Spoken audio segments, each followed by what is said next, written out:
Com o técnico Paulo Roberto, vamos direto às perguntas. Paulo, bom dia. Marcelo, Portal Nova 15. Vamos enfrentar o Juventus.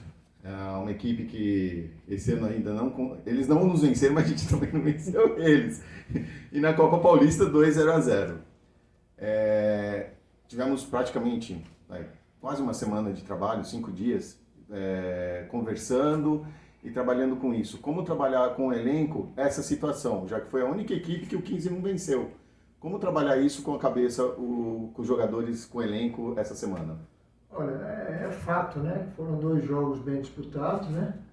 Mas que isso aí também não foi e nem pode ser a nossa prioridade, né? Pelo fato de nós não termos vencido a equipe do Juventus, né? O que nós temos que passar para o grupo e foi passado é que é uma equipe de qualidade, uma equipe que do início da competição para o término da primeira fase é uma equipe que ali evoluiu, fizeram boas contratações também, inclusive um dos jogadores que eles contrataram estavam no nosso radar, nós estávamos conversando também, mas acabamos, a prioridade do agente, do atleta foi a ida lá para o Juventus. Então é um jogo que nós sabemos que é muito difícil, mata-mata, que eu considero mata-mata agora, né? 2 jogos, ida e de volta. É uma outra competição. Você tem a vantagem de decidir em casa? Sim. Mas dependendo do que você trouxer de fora para dentro de casa, né?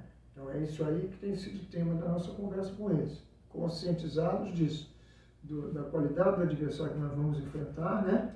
Do momento do adversário também. Correto? E também colocando para eles isso aí, que se nós temos uma pequena vantagem de decidir o segundo jogo em casa, tudo isso aí vai depender muito daquilo que nós trouxermos para casa desse primeiro jogo lá na Javari. Paulo, Fábio Amistaldi, Rádio Educadora de Piracicaba. Paulo, no último jogo contra o Primavera aqui, tivemos, para muitos, o gol que o 15 tomou foi uma falha também do goleiro Leonardo, né? E eu particularmente achei, não sei se você teve essa impressão também, eu achei um pouco o Leonardo meio inseguro no jogo, em algumas bolas e tal. Você chegou a conversar alguma coisa com ele nesse sentido, não? Olha, eu acho que o futebol é um pouco complexo, né? Nós sabemos que o futebol, algumas vezes, alguns lances, questão de ponto de vista. Outros não, outros ficam muito claros para todos, ou pelo menos para a grande maioria. Tá certo? Eu acho que no jogo de domingo, eu acho que cabe uma dupla interpretação com relação ao gol. Nós tivemos uma visão um pouco diferente disso aí, mas não que não caiba uma visão como você colocou, e outras pessoas também. Mas, por outro lado, nós temos que também ressaltar o quê? A regularidade desse profissional. Sim. Numa sequência aí de praticamente 9 jogos. Então, eu acho que aquilo que se fala muito no futebol, crédito, né? Um profissional que tem crédito pela sua sequência de jogos. Agora, uma vez ou outra, nós sabemos que algo vai acontecer, pode acontecer, e que vai dar, logicamente, a algumas pessoas, o próprio torcedor, vocês da imprensa, até esse direito de uma interpretação, às vezes, um pouco diferente da nossa. E eu acho também que nesse lance cabe uma dupla interpretação, sim, mas se nós formos buscar, como nós buscamos e passamos para eles, toda a representação, nós passamos sempre tudo aquilo que ocorreu de positivo e de negativo nas partidas, nós passamos para eles antes do treinamento. A origem da jogada, ela não foi só ali. Ela começa aqui dentro do campo, praticamente dentro do nosso campo de ataque e de defesa do adversário. Praticamente, entendeu? Praticamente começa ali. E houve ali, de repente, algumas situações que nós poderíamos ter nos comportado de uma forma diferente, que talvez essa bola nem chegasse lá no lado direito da nossa defesa, esquerdo de ataque deles, onde praticamente foi a construção da jogada, né?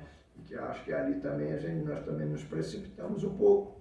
Então, eu acho que foi uma somatória de comportamento, terminou com a finalização do adversário e acabamos tomando esse gol. Mas o que eu quero também destacar, nós temos que ressaltar isso, a regularidade desse profissional, desde que aqui nós chegamos, né, que nós optamos por uma sequência com ele, até para conhecermos melhor, né, o atleta.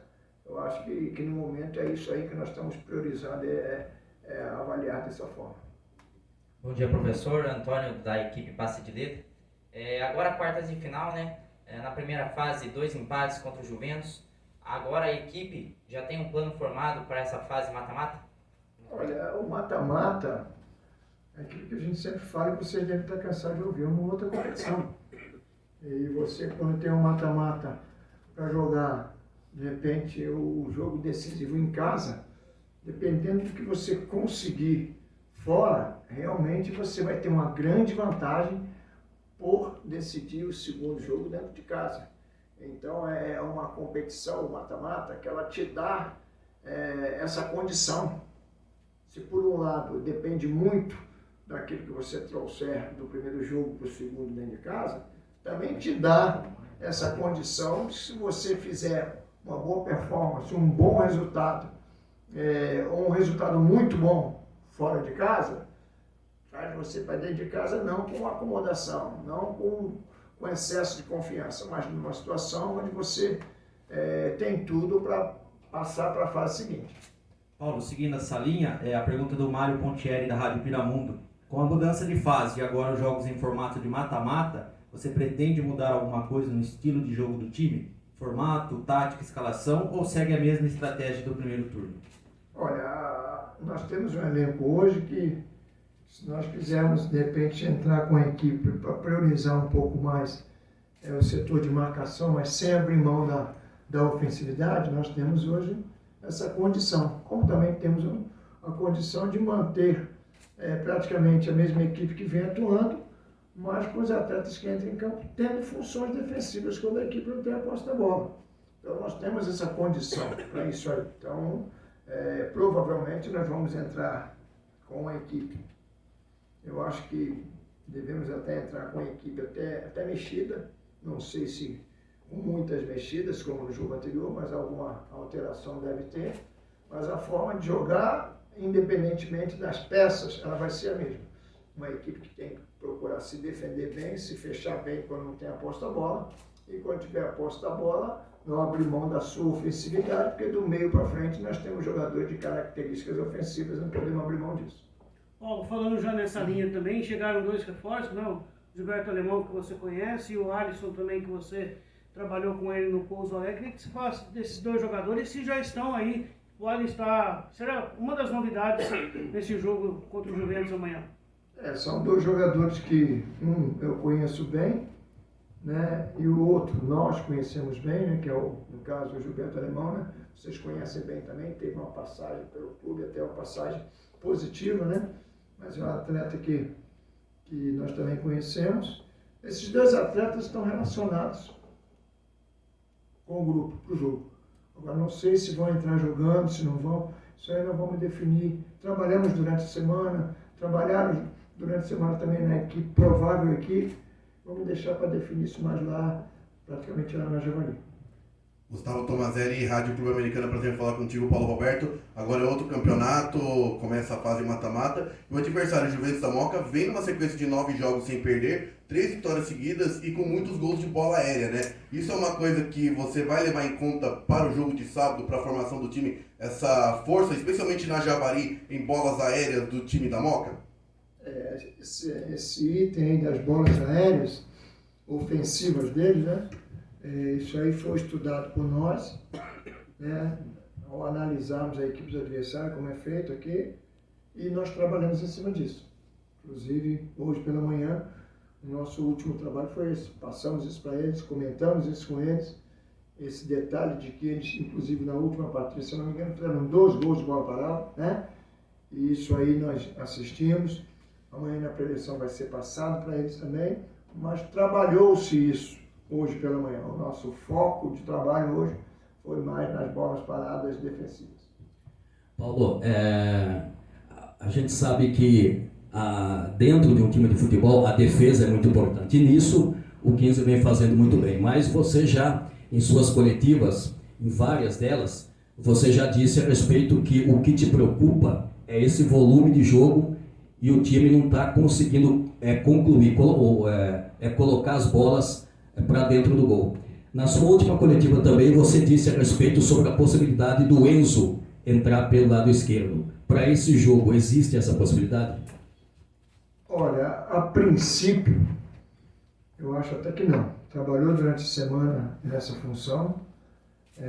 Na semana passada também, até porque nós tínhamos já a ciência da ausência do Maiquinho, né, no jogo passado, mas nós optamos, no momento que precisamos mexer ali no setor, dar uma oportunidade a um atleta que já vinha atuando ali, que é o Andrei, né? Demos essa oportunidade a ele. Agora, daqui para frente, se nós precisarmos, existe sim, existe a possibilidade do Enzo atuar ali, até porque vem treinando ali, nós temos variado o posicionamento do Enzo durante a semana de trabalho, momentos na lateral, momentos mais na linha da frente, e ele tem essa característica. Então, a princípio, existe essa possibilidade, mas daqui para frente nós temos que observar o que vai ocorrer durante o jogo, ou de repente, numa partida aí que você perca aí algum jogador de lado de campo, você ter essa opção de usá-lo pelos lados do campo. Acho que até que ele pode ser usado até pelo lado direito também, na linha da frente. Ele tem treinado aqui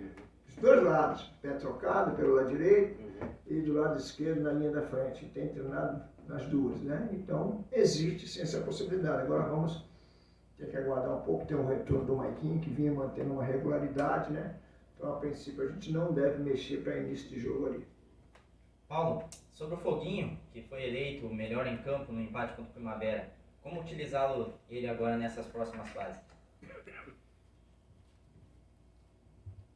Olha, o Foguinho é um jogador que o perfil dele não muda, é aquele ali que vocês viram. Tá certo? É aquele ali que vocês viram, né? Isso aí, se você for buscar jogos do Foguinho de 2, 3 anos atrás, ou de 1 ano atrás, mais recente, o perfil dele é aquele, é um jogador muito aguerrido, um jogador de muita força, certo? Um jogador de muita entrega durante o jogo. O perfil dele é aquele ali. Nós sabemos como podemos usar. É um jogador que defensivamente ele defende bem, e quando vai ao ataque é um jogador que tem muita velocidade e chega bem na frente. Então procurar manter aquilo que ele vem fazendo, né? Demos a oportunidade dele iniciar a partida, iniciou. A ideia é mantê-lo, inclusive para esse jogo também, e torcer para que ele mantenha aí esse nível de atuação, que até eu fiquei sabendo que ele foi eleito o melhor em campo. Ele tem um perfil de jogo que às vezes até tecnicamente pode não estar muito bem na partida, mas que ele se supera na vontade. Isso aí nós sabemos que o torcedor, ele coloca muito isso aí pesa muito para o nosso torcedor. Até pelo estilo de jogo que é o 15, pelo que o 15 pede, né? O perfil de equipe do 15 é esse. E ele tem um perfil bem parecido com isso. Paulo, como já foi falado em relação à defesa e com relação ao posicionamento do ataque. Agora, o ataque de uma maneira geral, que não vem conseguindo concluir corretamente ao gol. Foi trabalhado isso também, não tanto a tática, a técnica, mas a cabeça também? Porque nessa hora, estamos perdendo gol, isso pesa também. Foi trabalhado isso também com o elenco essa semana? Olha, isso aí vem sendo trabalhado, mas no futebol, eu vejo assim. Às vezes você coloca algumas situações, né, na teoria para o atleta pós-jogo, e muitas coisas às vezes não são bem absorvidas por alguns.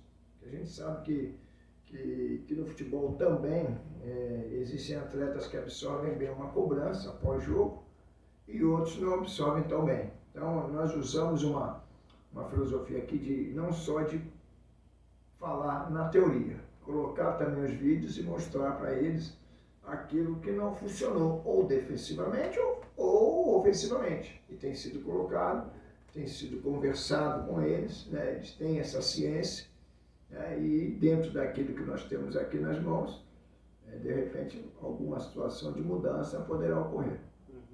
Paulo, Vitor Braga caiu muito de rendimento nos últimos jogos. Queria que você falasse um pouquinho sobre como recuperar o jogador nesse momento, que é um momento de mata-mata, um momento que não pode ter aí precisa do jogador, né? Você não pode perder um atleta como o Vitor Braga, que principalmente bola parada, é um jogador que pode ser diferencial nessas horas. Como recuperar esse atleta? Olha, eu vou ser franco para vocês, eu não tenho essa visão que ele tenha caído muito nos últimos jogos. Quando você falar últimos jogos, é mais de um, né? E eu não tenho essa visão. Logicamente, perdeu a penalidade, isso aí pesa, a gente sabe disso, de repente uma penalidade onde você não vence o jogo, e uma penalidade que poderia te dar uma vitória, lógico que isso aí pesa no momento de uma avaliação sobre o atleta. Mas nós não podemos avaliar dessa forma. De repente, ele talvez em uma ou outra partida não tenha sido o mesmo jogador, tecnicamente falando, porque todos vocês sabem, nós também, a qualidade dele como jogador de futebol, mas é um jogador que a entrega dele dentro de campo, ela vem nos agradando muito. Eu acho que o Vitor Braga, depois que nós chegamos aqui, ele fez grandes atuações sobre o nosso comando, mas ele conseguiu aliar um pouco mais a competitividade, a sua qualidade técnica. E o futebol hoje pede isso. O futebol hoje não tem mais lugar o atleta que joga só com a bola nos pés quando ele tem a bola. E ele tem aliado isso aí, essa competitividade, à qualidade técnica dele. Mas talvez tenha, até concordo que em uma outra partida pode ter uma atuação um pouco abaixo daquilo que nós estamos acostumados a ver, e vocês também. Pode ter ocorrido, mas eu não vejo assim que ele tenha caído de produção nos últimos jogos, né? Porque aí, eu falo para você, quando a gente fala últimos, são 2, 3, 4, pode ser até 5, né? Então, assim, agora é lógico que se conversou bastante com ele também, a questão não responsabilizando pelo resultado, pela penalidade perdida, nada disso. Conversamos bastante, ele treinou bastante essa semana essa situação, já iniciamos até treinando um número maior de vezes essa situação, até porque na semana que vem, de repente no jogo de volta, você pode ter que usar esse tipo de fundamento, e ele tem tido também um aproveitamento muito bom. O aproveitamento dele é muito bom nas penalidades. Aconteceu, não quer dizer que aconteceu a primeira vez, pelo menos sob o nosso comando, que você tem que se preocupar. Não, você tem que trabalhar, tem que conversar, mas você não pode perder a confiança num jogador desse nível. Paulo, falando em jogador que vem na crescente, o Michael Aquino vem sendo muito decisivo, né? Fez o gol da classificação na vitória em Bragança Paulista, também o gol de empate, né? Como ele vem sendo crucial e até encaixando bem no ataque com tantas alternâncias, quão importante vem ser o Michael Aquino no sistema ofensivo do 15? Olha, o Michael Aquino é um atleta que quem está de fora assistindo, de repente, não tem um futebol tão vistoso, não tem. Mas na posição que ele joga, exige muito isso aí que ele tem. Acreditar em todas, não tem bola perdida, bola na área. Compete em cima, compete embaixo. E quando você tem um camisa 9 que joga dessa forma, às vezes, muitas das vezes, os outros atletas são beneficiados. Que existe a segunda bola toda hora ali no setor dele. Vocês podem analisar que quando há dificuldade de você sair com a bola no chão, quando sai com essa bola em cima dele, tem uma situação treinada que é para buscar já em cima dele essa bola já aqui do goleiro nele, na maioria das vezes dá a segunda bola ali, porque ele disputa todas. É um jogador que tem um espírito de luta muito grande e está sendo premiado o quê? Com gols, ele tem 3 gols aí, correto?